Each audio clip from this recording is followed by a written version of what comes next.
নমস্কার সম্মানীয় দর্শকবৃন্দ, কৃষকদের জন্য খুবই খুশির খবর। নতুন আপডেট সরকারের তরফ থেকে দেওয়া হয়েছে। এর ফলে কৃষকরা কিন্তু তাদের ব্যাংক অ্যাকাউন্টে টাকা পেয়ে যাবেন। কি সেই আপডেট, বিস্তারিত দেখুন আজকের এই ভিডিওটিতে। তার আগে ছোট্ট একটি অনুরোধ, চ্যানেলে নতুন হয়ে থাকলে অবশ্যই চ্যানেলটি সাবস্ক্রাইব করতে ভুলবেন না। আর বন্ধুরা, ভিডিওটি শেয়ার করে সকলকে খবরটি জানাতে সাহায্য করুন। এই সংক্রান্ত প্রতিবেদনে বলা হয়েছে, এবার থেকে স্থানীয় ঘূর্ণিঝড়ে ক্ষতিগ্রস্ত কৃষকদের শস্য বীমার সুবিধা দেওয়া হবে। ধান কাটার পর মাটি পড়ে থাকা ফসল প্রাকৃতিক দুর্যোগে বা অন্য কোনো কারণে নষ্ট হয়ে গেলেও বীমার সুবিধা পাবেন কৃষকেরা। মঙ্গলবার নবান্নে কৃষিমন্ত্রী শোভনদেব চট্টোপাধ্যায় এই নয়া সিদ্ধান্তের কথা জানান।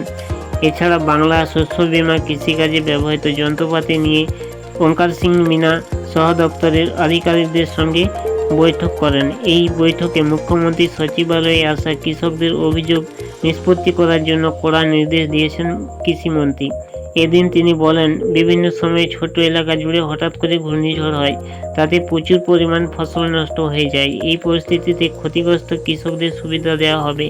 এছাড়া ধান কাটার পর বাড়ি নিয়ে যাওয়ার জন্য যদি ধান মাঠে পড়ে থাকে আর সেই সময়ে কোনো রকম প্রাকৃতিক দুর্যোগে সেই ধান নষ্ট হয়ে যায়, তাহলে কৃষকেরা শস্য বীমার সুবিধা পাবেন। মঙ্গলবার এমনটাই সিদ্ধান্তে বলা হয়েছে নবান্ন সূত্রে। আসন্ন রবি মরশুমে কৃষকদের যাতে ছাড় পেতে কোনো সমস্যা না হয় তা নিয়েও নির্দেশ দিয়েছেন কৃষিমন্ত্রী। পাশাপাশি চলতি অর্থবর্ষে কৃষিকাজে ব্যবহৃত ছোট বড় মাঝারি 1 লাখ মেশিন কেনার লক্ষ্যমাত্রা দেওয়া হয়েছে।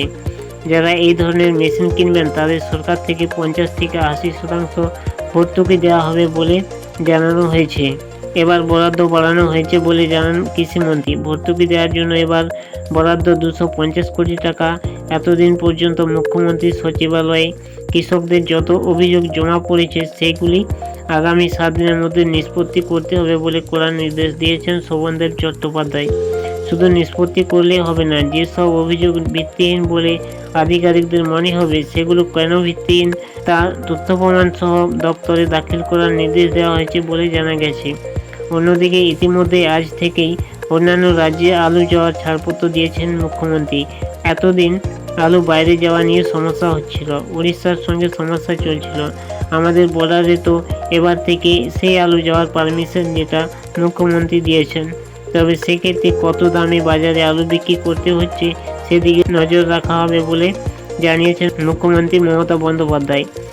মঙ্গলবারে আলু নিয়ে যে বৈঠক করেছিলেন সেই বৈঠকে সুতরাং শস্য বীমার যে ফসলের ক্ষতিপূরণ, সেই ক্ষতিপূরণ দেওয়ার বিষয়ে নতুন আপডেট এসেছে। এছাড়াও কিন্তু আলু যাওয়ার বিষয়ে সেখানেও কিন্তু নতুন আপডেট এসেছে। এছাড়াও কিছু যন্ত্রপাতি বর্তমানে অনলাইনে আবেদন চলছে। আপনারা অফিসে গিয়েও আবেদন করতে পারবেন বা আপনারা অনলাইনে আবেদন করতে পারবেন। তাতে 50 থেকে 60% কম দামে ভর্তুকি আপনারা পেয়ে যাবেন। এই আপডেটগুলো কিন্তু বর্তমানে এসে গিয়েছে। ফিরে আসছি নতুন একটি আপডেট নিয়ে।